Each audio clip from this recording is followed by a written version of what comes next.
Voltamos ao vivo com o programa Hora da Verdade, você continua participando conosco. Algumas pessoas já ligaram para a gente aqui fazendo alguns comentários sobre as coisas que foram faladas no bloco anterior.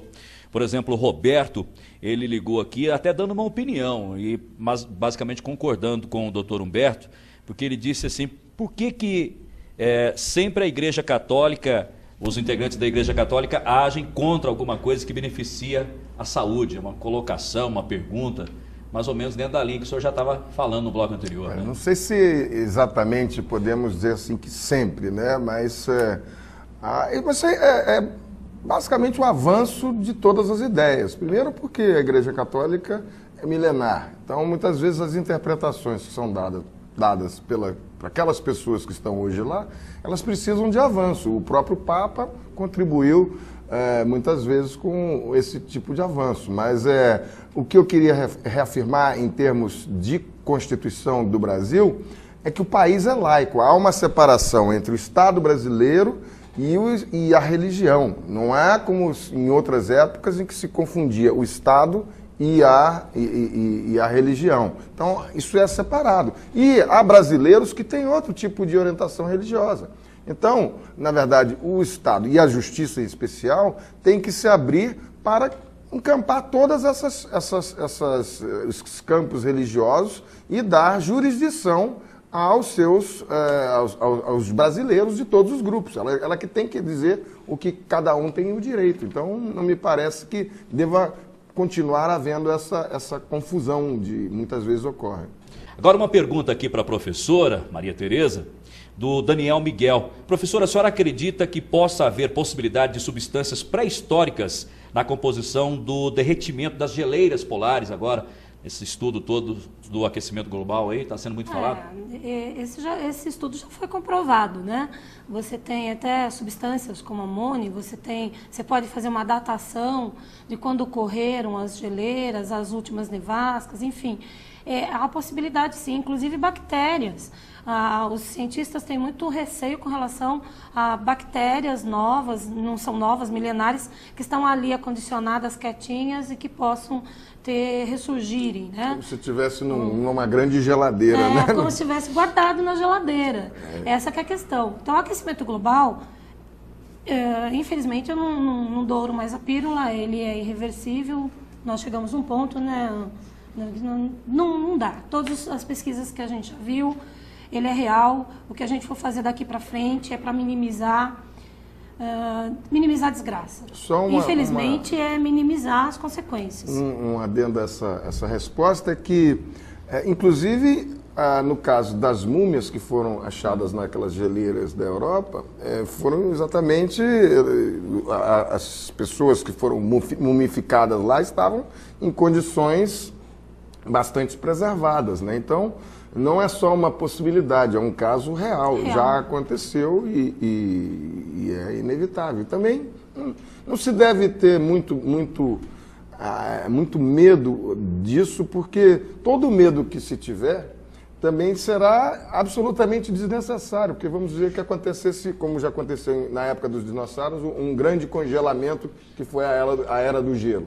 O que o homem pôde fazer nesse aspecto? Não pode fazer muita coisa. Isso nos leva a lembrar também da nossa própria pequenez, né? Nosso diminuto tamanho como seres humanos diante da natureza, né? Aí entra naquela questão que a gente estava abordando anteriormente, que é a questão da educação ambiental. Será que existe alguma coisa que cada pessoa pode fazer para minimizar esses efeitos do aquecimento? Aí que está, é nesse sentido que nós temos que observar hoje. Realmente, as coisas que vão acontecer, eu posso tentar minimizar agora. Claro. Eu tenho a pesquisa, a ciência está aí para quê? Para ajudar. Então, se a ciência está disponível, por que a gente não pode fazer alguma coisa?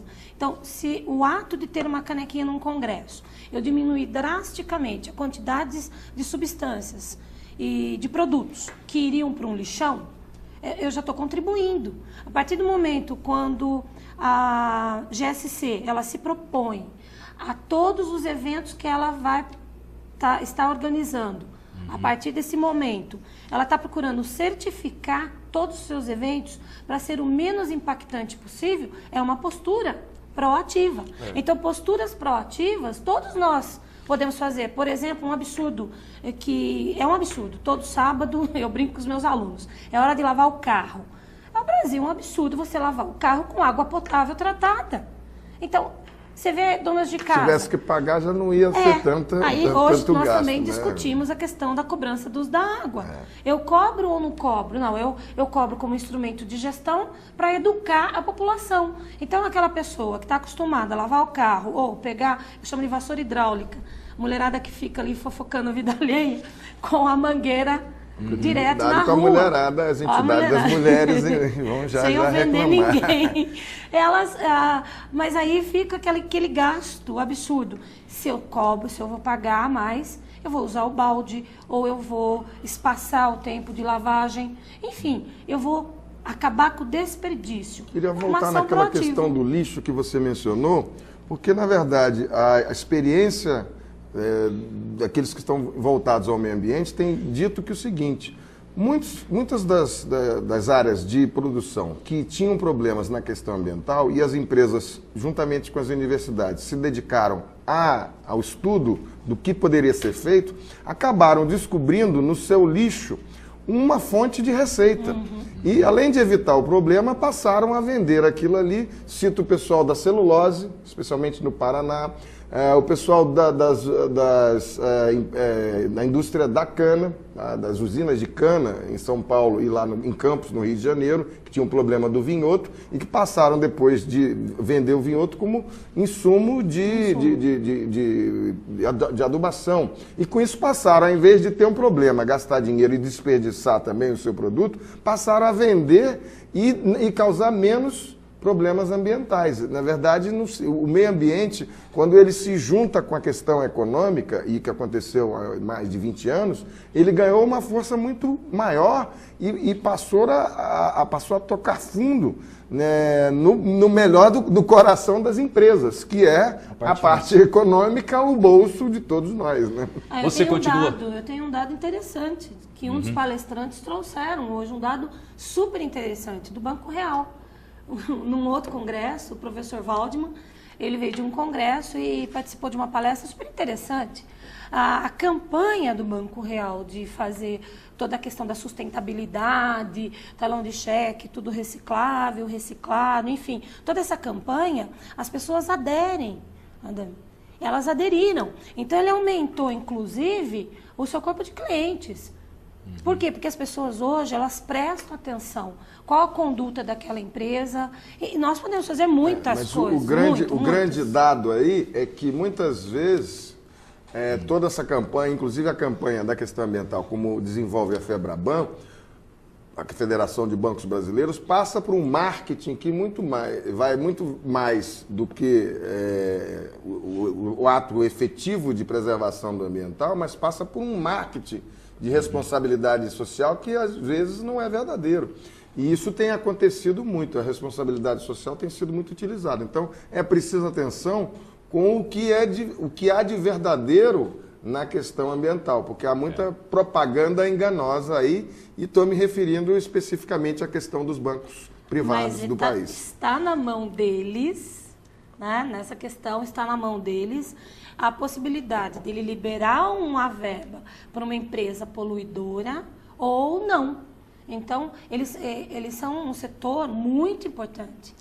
Se eles tiverem a conscientização, eles estão com a faca e o queijo na mão. Mas, eu não libero dinheiro para você. O professor está querendo, o doutor está querendo deixar claro que tem que separar o joio do trigo, né? Porque às vezes se faz uma campanha de marketing muito grande, mas praticidade mesmo não existe. Pura, né? Conversa fiada muitas vezes. A Tita, professora, ligou aqui parabenizando a Maria Tereza pelo evento e parabenizando também o doutor Humberto pela fala em defesa da ciência e pela fala em defesa das religiões de matriz africanas. A Tita fazendo dando esse lembrete aqui. O Rildo Gonçalves, ele está perguntando sobre uma feira paralela ao Congresso que está acontecendo. Essa feira é aberta ao público? Qualquer pessoa pode participar? A feira é aberta ao público. Juntamente com a feira, nós temos uma exposição de fotos de animais selvagens, da nossa fauna, elaborada pelo professor Marcelo Santana, da PUC de Poços.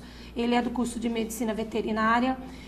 Essa mostra é aberta, você pode ir até o Palace Cassino e participar da mostra, participar de todos, aproveitar os expositores que lá estão.